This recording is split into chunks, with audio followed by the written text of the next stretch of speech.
Yes, I am a sophomore high school. And that high school, you started there in ninth grade? No, it's my first year. This is your first year? Yeah. Yeah. Were you challenged in your old school? No, not really.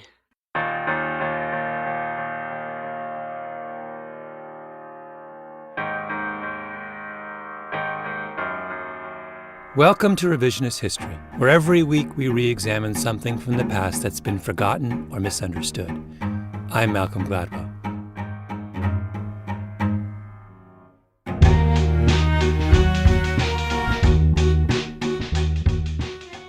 This episode is about a young man named Carlos, which is not his real name. I've changed it for reasons that will become obvious.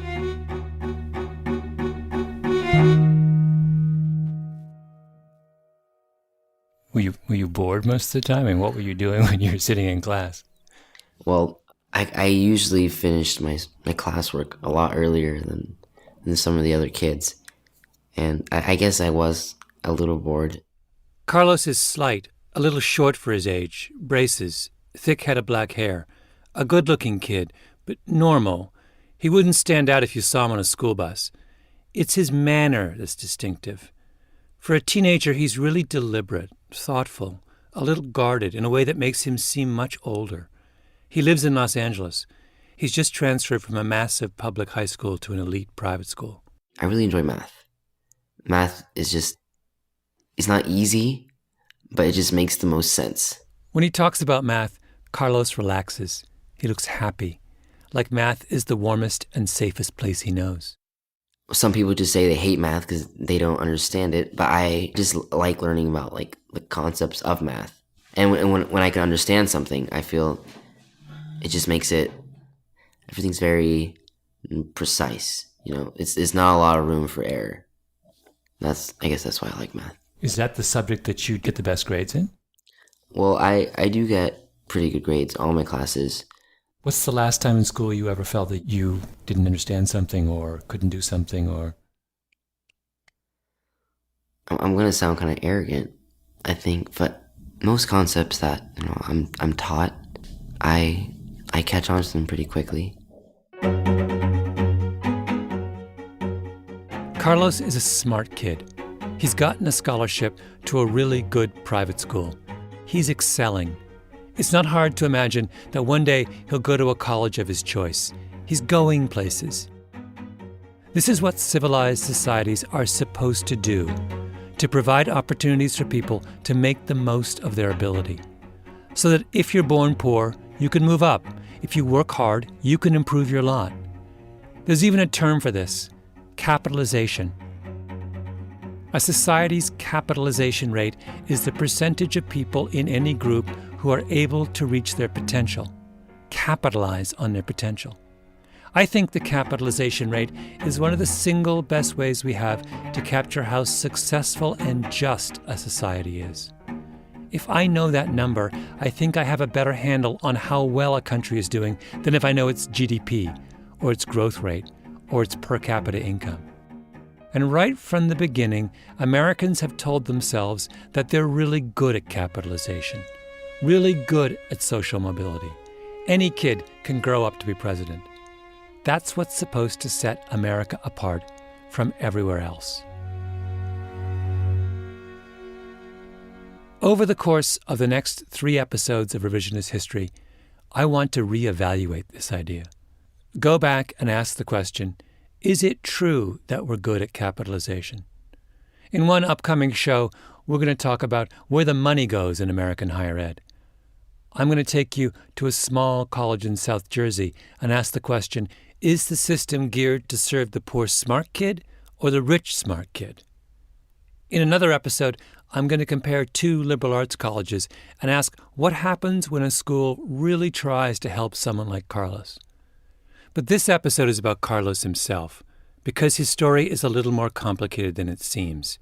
Actually, a lot more complicated. I met Carlos through a man named Eric Eisner. And what was your first impression of him? Well, Mr. Eisner... You can speak freely, even though he's in the room. Well, Mr. Eisner can be intimidating sometimes.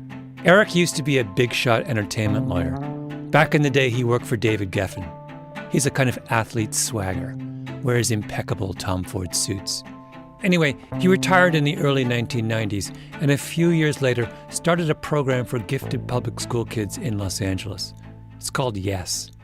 He talks to a lot of teachers, looks at test scores, identifies the most promising kids, tutors them, and uses his connections to get them into private schools. He's been doing it for nearly 20 years. A couple hundred students have passed through Yes and have gone on to graduate from some of the top universities in the country. Carlos is one of his kids. When Carlos was in 5th grade, Eric got him into a fancy elementary school in Brentwood. Now, several years later, Carlos comes to meet me at Eric's house in Bel Air, up one of those winding, gorgeous canyon roads from Sunset Boulevard. I'm across the table from Carlos. Eric is behind me, sitting in an armchair. That's why his voice is sometimes a little faint.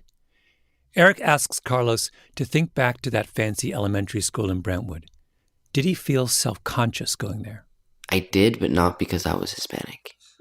Eric asks whether it was because Carlos was poor and those kids were rich. Did that make Carlos feel self-conscious? Well, now that I think about it, I think it kind of did. It definitely... I felt like maybe I was the only one. Not the only one. The episode with the sneakers? Eric asks about the episode with the sneakers. Did Carlos remember that? You erased this from your memory? Have I? Can you tell me what happened? Here's what happened. The teachers in Brentwood called Eric to tell him that Carlos wasn't playing with the other kids at recess, even though he seemed very engaged with them in the classroom. Eric then talked with Carlos and noticed that his sneakers were about 3 sizes too big. So he bought him shoes the right size, and that solved the problem. Do you remember this? Well, the being not wanting to play the sports with the other kids, that does ring a bell. But I don't remember the sneakers. Eric says Carlos's sneakers were so big they curled up like elf shoes. But Carlos says he doesn't remember the sneakers. This happens to him a lot.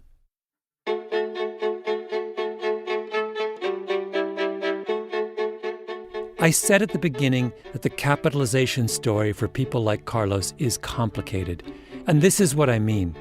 Carlos is a really, really gifted kid, but it's almost impossible to imagine Carlos making it into the fancy school without Eric. In other words, in order for the system to work, for the smart kid to make it up the ladder, he needs an advocate, and not just an ordinary advocate. A high-powered guy with lots of connections who can get you in and watch over you and make sure you get new sneakers because the ones you have are curled up like elf shoes. Capitalization requires an Eric Eisner. And how many Eric Eisners do you think there are out there? Then there's the second complication. To find opportunity, Carlos had to go to Brentwood, 45 minutes up the freeway from where he grew up. A wealthy, white, leafy green neighborhood. The truth is, that's where opportunity is in America these days. But you can't just jump from where Carlos was from straight to Brentwood and leave your past behind. Your past comes with you. What were the other students like? Well, the other students, naturally, kids are going to be kids. And so they weren't too different. Okay, wait. I need to give me a second here. I'm getting kind of nervous. A few years ago, 2 prominent economists, Carolyn Hawksby of Stanford and Chris Avery of Harvard, published a really important paper called The Missing One-Offs. Hawksby and Avery start out by talking about something that happened 10 years ago. That's when some of the elite U.S. colleges, the Harvards and Princetons of the world, announced that they'd give free tuition to any deserving student who came from the bottom of the economic ladder. At the time, the cutoff was a family income of $40,000 a year. Now it's $65,000. In other words, if a poor kid is smart enough to get in, she can attend for free. And what happens after the elite schools make this announcement? Not much. To use Harvard as an example, they ended up taking in about an additional 15 or so low-income students a year after changing their policies. That's out of a freshman class of more than 1,600. It's a drop in the bucket. Let me quote directly from the paper now, because this is a crucial point. Interestingly, this very modest effect was not a surprise to many college admissions staff. They explained that there was a small pool of low-income, high-achieving students who were already fully tapped, so that additional aid and recruiting could do little except shift them among institutions that were fairly similar. In other words, the admissions officers felt they had gone out of their way to look for these kinds of kids. They'd made special visits to high schools with lots of poor students. They'd sent out letters to kids with high test scores living in bad neighborhoods. They had built a network of guidance counselors. They sponsored free campus visits for low-income students, and they made it tuition-free. But if you do all those things and you only get an extra 15 smart, poor kids a year at Harvard, that must mean that there aren't a lot of poor, smart kids out there. They're talking about Carlos. They're saying that kids like Carlos are pretty rare.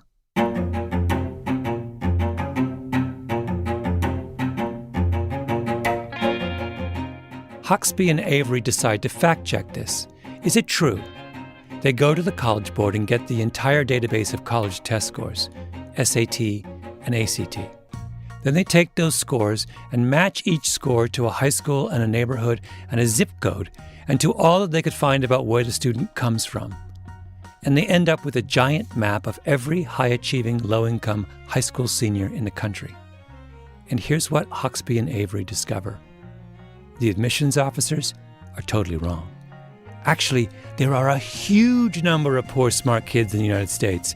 There's probably 35,000 students a year who score in the 90th percentile or above on their SATs and who also come from families living on less than $40,000 a year. Now keep in mind, these are kids who don't have tutors, who don't go to high schools with 1 million advanced placement courses, and who probably took the test once, not 2 or 3 times like upper middle class kids. So these scores are on the low side. These are kids who could ace the test in one shot.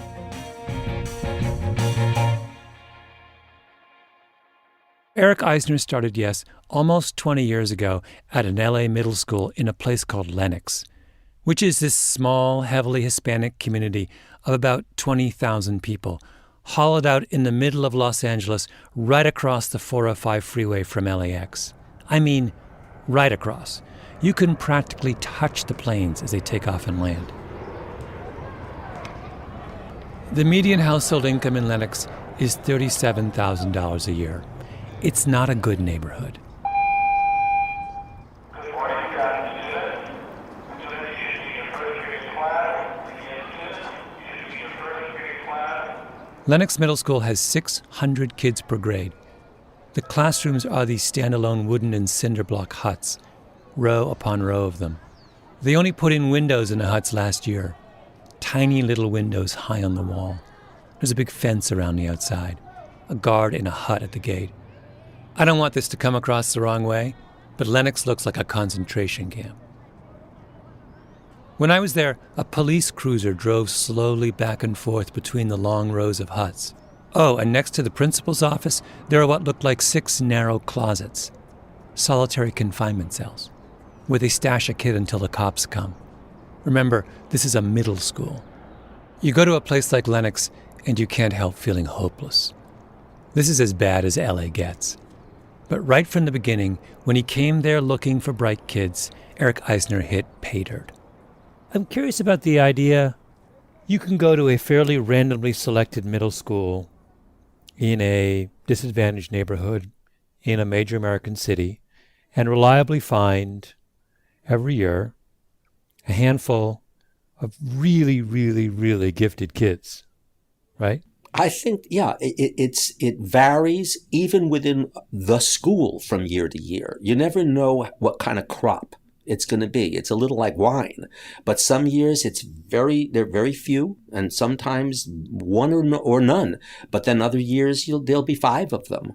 But there is, it's not like you're looking for a needle in a haystack. It's not like you're looking for a needle in a haystack.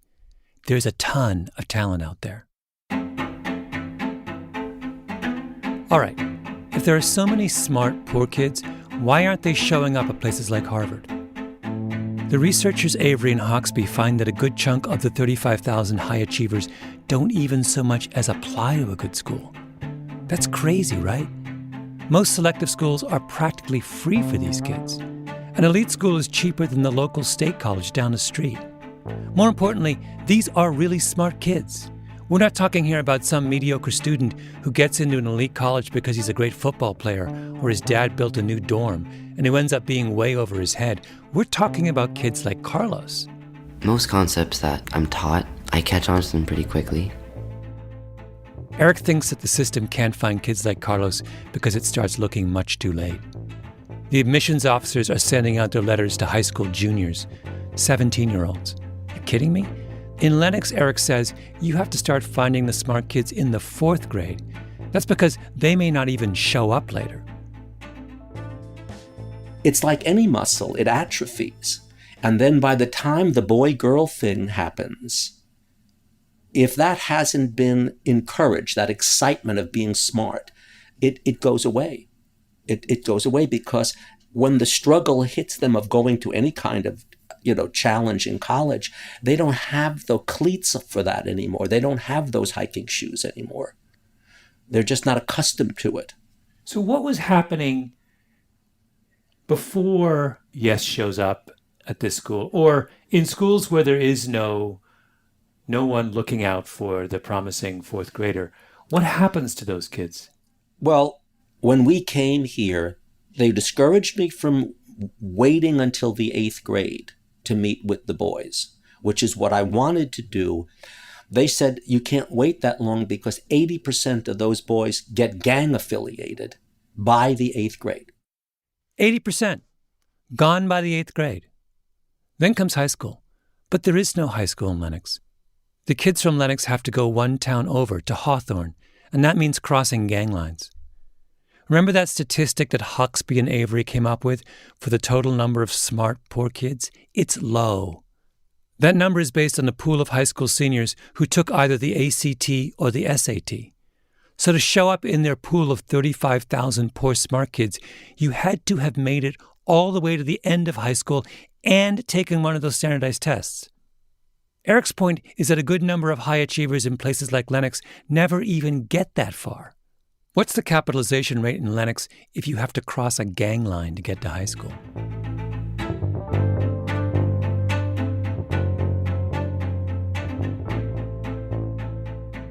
I think we have an ideology about talent that says that talent is a tangible, resilient, hard and shiny thing. It will always rise to the top. And to find and encourage talent, all you have to do as a society is to make sure the right doors are open.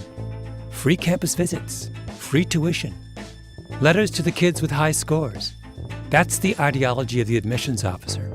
You raise your hand and say, "Over here," and the talent will come running. But that's not true in Lenox. It's not resilient and shiny at Lenox Middle School. Talent is really, really fragile. So Eric found Carlos in Lenox and used his West Side LA lawyer savvy to get Carlos into an elite private elementary school in Brentwood. Every morning, Carlos took a long bus ride up the 405 from Lenox to this school. I've known Eric for a long time, and I always joke with him that the slogan of his organization, Yes, ought to be that every Los Angeles public school child deserves his own Jewish entertainment lawyer. He always laughs, because that's what he's been doing for close to 20 years, cutting deals with private schools for his Yes kids. So Carlos is doing really well. Of course he is. He's an exceptional student. Eric starts looking for Carlos's next step. He makes some inquiries. Carlos gets an offer of a full-ride scholarship to one of the most exclusive private high schools in the country.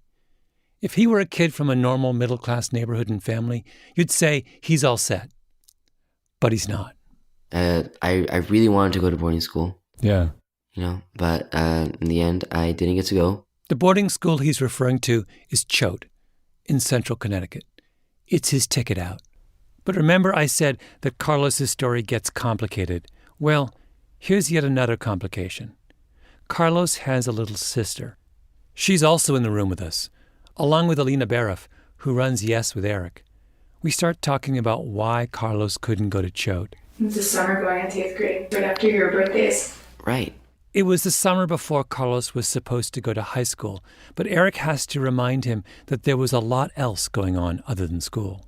Yeah. Do you want to talk about that or not? Well, in the was the 8th grade, right?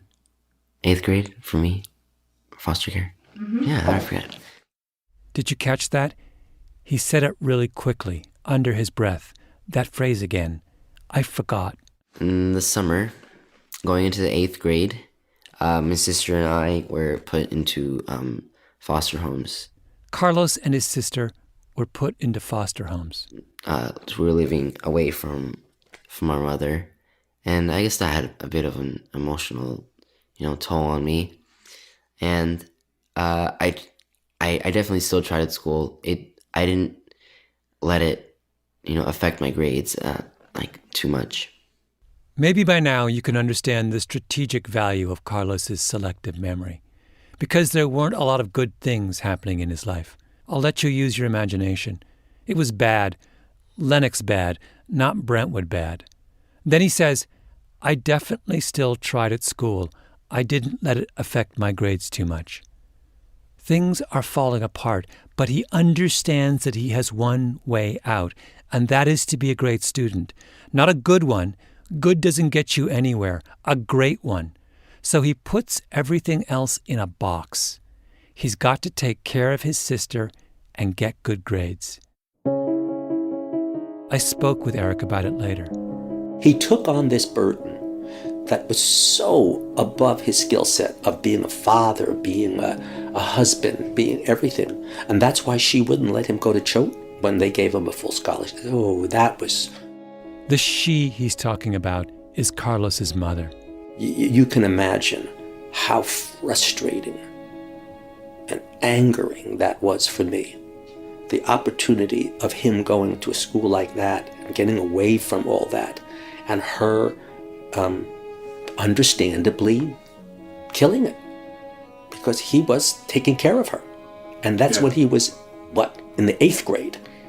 He did say, I would have liked to go to boarding school. Oh, he definitely wanted to go. We sort of licked our wounds by convincing ourselves that at least he would be there for the little sister. It's a chaotic time. Carlos's mother tells him not to go to Choate, but stay so he can take care of her and his sister. Then the two are taken from their mother. They become wards of Los Angeles County. Growing up with your parents and being suddenly, taken away, it can't be good. But I guess the hardest part was moving around house to house. Like, it's not that I moved to one foster home and then stayed there for a year and a half. I've moved to, I think, 4. 4 homes. And worse than that, for a time he was separated from his little sister. How long were you separated for? The first foster home didn't last. We weren't separated for too long because we made a point to our social workers to please, reunite us. He's making it sound like it wasn't that much of a big deal. It was a big deal. Choate goes away. Their mother goes away. Now his little sister is taken away. And the two of them start bouncing around the foster homes of South LA and made a point to our social workers to please reunite us. It was a war. This is Eric again from later. He didn't tell you how disastrous these first foster homes were. When you say disastrous, what do you mean? Just idiotic. I mean, it wasn't like, oh, thank God they're in this wonderful home. First of all, they were one of 5 foster kids in the, you know what I mean? This is not, let us take you into our home. This is, how much are you going to pay us? How many kids can we, right? Meanwhile, the mother is roaming around the planet like Beetlejuice, and we have to, keep her at bay. It was just, It was a mess. Did you know your father? Yeah, I still have my father and I. He was absent for a large part of my life. And where is your mother now? My mother is in prison. Oh. Yeah, in Texas at the moment. I'll let you use your imagination again as to why. It wasn't an easy thing for two kids, to deal with. Eric's colleague Alina is sitting quietly in the room. She tries to put things in perspective. Carlos's mom, Alina says, had a difficult time with losing control of her children. That made it hard for Eric and Alina to stay involved. Finally, the mother tells Eric and Alina, and this is the phrase Alina uses, to detach themselves. The kids vanish for 1.5 years, and neither Eric nor Alina know whether they'll ever see them again.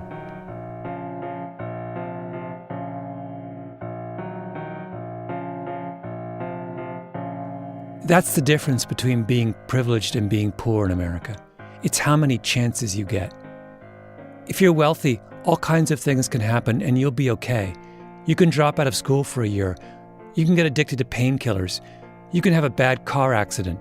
No one ever says of the upper middle class high school kid whose parents get a terrible divorce, I wonder if she'll ever go to college. She's going to college. Disruption is not fatal to life chances. A friend of mine was once stopped by cops speeding on the East River Drive in Manhattan, drunk with a syringe on the dashboard. And what happened? Nothing happened. He went on to have the kind of brilliant career he deserved to have. That's the point of privilege. It buys you second chances. But if you're from Lenox, even if you're a kid with all the talent in the world, you don't get the same number of chances. That's why there are at least 35,000 really smart, poor high school seniors every year in this country, and so few of them are making it to the kinds of colleges they deserve. Because too many things get in the way.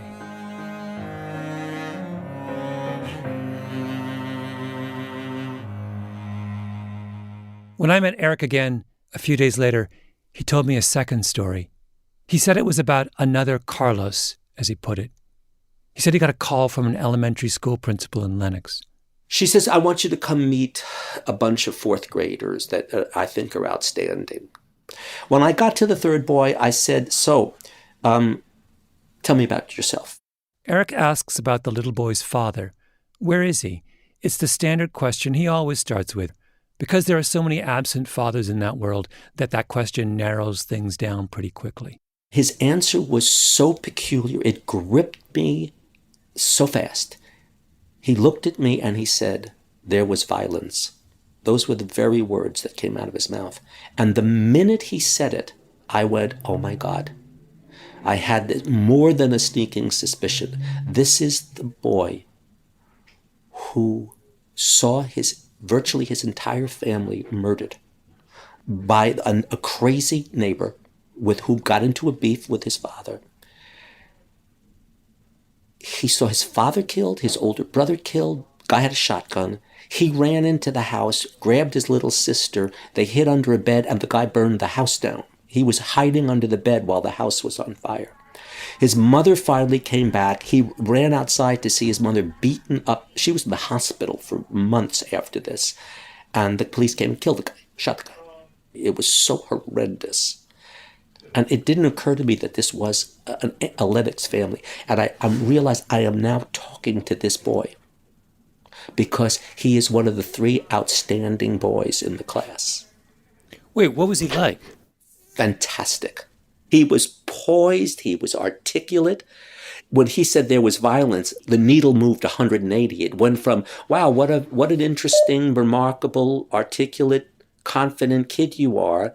What a fortunate kid you are, to, oh my God, I now think I know the reality of you.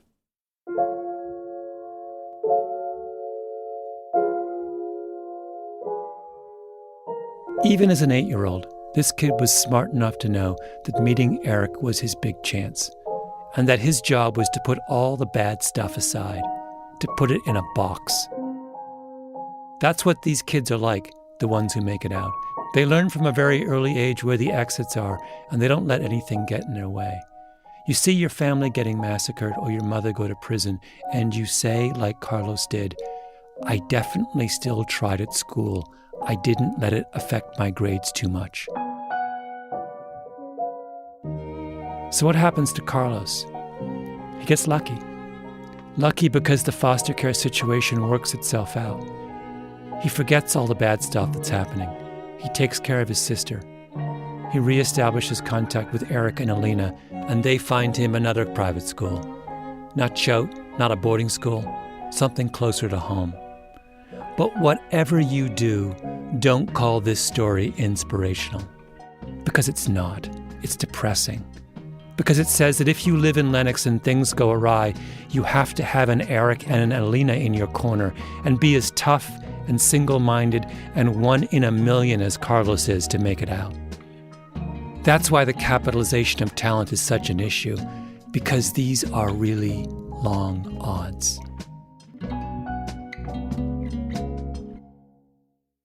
Back with Carlos and his sister at Eric Eisner's house, Eric turns to Carlos and asks, Do you remember feeling pessimistic for the first time in your life? Were you ever pessimistic? I wasn't really pessimistic. Overwhelmed?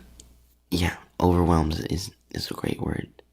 I guess it's just a lot happening at the time. And then I was back in the public school. It was like I started right back, right from square one. Eric turns to Carlos's sister and asks whether she ever worried that her brother had had enough. What would you do if he gave up? Do you remember a time when you looked at him and were concerned that he was, God, what would you do if you gave up? Well, he was a very optimistic person. He was a very optimistic person, she says. I feel like he was strong for the both of us a lot of the time. He was strong for both of us a lot of the time. Carlos is looking straight ahead as she's speaking, like he doesn't want to cry. Then she says it again. Honestly, I never thought of him as somebody who gives up. Honestly, I never thought of him as someone who gives up. I was never worried about it. She was never worried about it.